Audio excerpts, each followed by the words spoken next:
프랑스를 해방시키고 유럽 대륙 본토 진출에 초석을 마련해 나치 독일의 2차 대전 패망을 견인했던 노르망디 상륙작전은 지금까지도 회자되고 있는 인류 역사상 최대 규모의 상륙작전으로 통용되고 있습니다.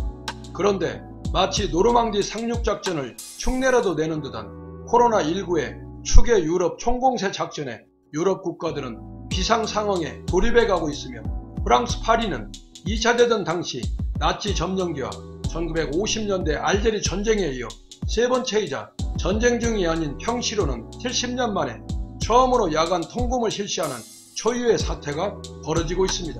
선진국이자 문화국으로 높은 시민의식을 보유하고 있는 유럽 국가들의 현재 상황과 왜 코로나19가 유럽 국가들을 선택해 집중 공격하고 있는지 그 원인과 피해 유력을 살펴보도록 하겠습니다. 월드스트리트 저널에 따르면 EU 27개 회원국 및 영국에서 코로나 확진자 수가 최근 일주일간 하루 평균 7만 8천 명씩이 늘어나고 있다고 합니다. 인구 100만 명당 하루 확진자 수를 따진다면 미국을 추월했고 유럽 국가들이 미국을 넘어선 건 초창기 코로나 피해가 속출했던 지난 3, 4월 이후 처음 있는 일이라고 합니다. 이에 대한 대응으로 각국 정부가 밤시간에 흥청망청하지 않도록 특단의 칼을 빼어들었는데 마크롱 프랑스 대통령은 파리, 마르세유, 리옹 등 인구수 1, 3위 도시를 포함 9개 지역에 지난 17일부터 야간 통행금지를 발표했고 밤 9시부터 다음날 오전 6시까지 거리를 쏘다닐 경우 벌금 약 18만원, 반복적으로 어기면 우리 돈으로 벌금을 200만원까지 부과시키고 있습니다.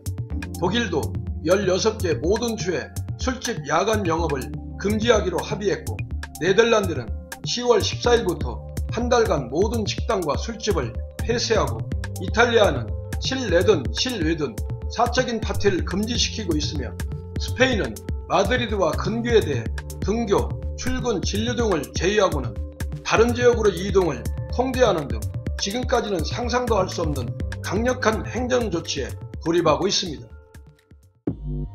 초창기 이탈리아가 확진자 수가 급증했고 사망률이 높았던 것은 섬유 패션을 하는 중국인들이 국적 세탁을 하기 위해 북부 지역인 룸바르디아와 베네치아, 밀라노에 집중 진출했기 때문이며 국경이 없는 사실상의 한나라로 묶여져 있는 유럽 특성상 중국에서 오는 항공기만 막아댄 대책으로는 속수무책이었다고 말할 수 있습니다. 문화적 측면으로는 동양인들은 대화 시 눈을 중시하는 반면 유럽인들은 입을 중시하고 마스크를 쓰는 사람은 중증 환자이거나 범죄자일 경우로 판단하는 오랜 관행으로 지금도 마스크 쓰기를 꺼리고 거부하는 사람들이 많다고 합니다. 또한 유럽인들은 바이러스 침투가 입이나 코보다는 눈으로 감염되는 의학상식을 신봉하고 있기에 코로나 유행 초창기부터 아예 마스크를 쓸 생각조차 하지 않았던 겁니다. 다른 원인은 독감과 감기는 병으로 취급하지 않고 집에서 푹 쉬고 과일 주스를 많이 마시면 낫는다는 낙관성과 그들 나름의 합리성과 복잡한 의료기관의 시스템 등이 코로나19가 추계 공격 지역 포인트로 유럽을 기막히게 선택했다고 객관적 관행과 문화와 상식을 근거로 제시해봅니다.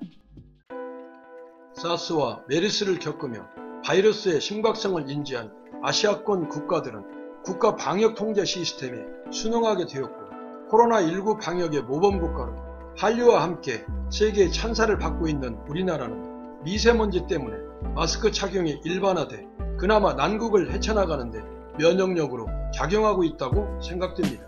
지난 15일 발표된 올해 세계에서 가장 좋은 고용주로 삼성전자가 기라성 같은 글로벌 기업들을 물리치고 세계 1위의 영광을 차지했다고 포브스가 발표했습니다. 지금까지 가장 확실하고 최상의 백신은 마스크라는 게 유럽 재확산을 통해 다시금 확인됐습니다. 이풍진 세상, 그래도 가을날처럼 쾌청하시라 코스모스 메아리가 응원하고 기원해드립니다.